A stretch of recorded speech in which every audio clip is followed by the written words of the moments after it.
This is our Gelatin Gummy production line. And let me give you an introduction of each component. First, this is the cooking system. This is where you will put the water and all the ingredients in this cooker. 150 liter cooker. Let's take a look at the inside.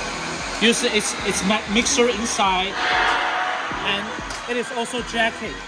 So you can put the induction oil in the jacket, and the temperature could be adjusted. And this is the storage tank. So after all the syrup is cooked and it's ready, and it will be transferred from the cooker to this 200-liter storage tank. It is also jacket with water and also the mixer inside. Okay. And all the pipelines is jacket. So we have the water tank to transfer the water into the storage tank, and also all the pipelines to make sure that all the syrups is heated and kept warm during flowing into different systems. Let's take a look at the water tank. Okay. So between the cooker and the storage tank, this is the lock pump. This will serve to transfer the syrup from the cooker to the storage. And this is the water pump. Serves to transfer the water into the pipelines of the jacket.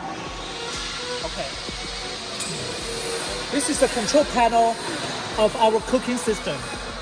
You can see we have all different temperature units to set the temperature for the cooker, for the oil, for the storage tank water, and also there is bump SPD and discharge bump SPD to adjust the speed for the bump. Okay, so this is the lock bump to transfer the storage tank into the depositing system when all the syrups is ready in the storage tank. So these two little stuff is for dosing for the active ingredients like colors and flavors, acids. This is a small water tank, 12 liters. These two pumps will serve to transfer the ingredients from this static mixer to the dynamic mixer, and finally to this hopper. Okay.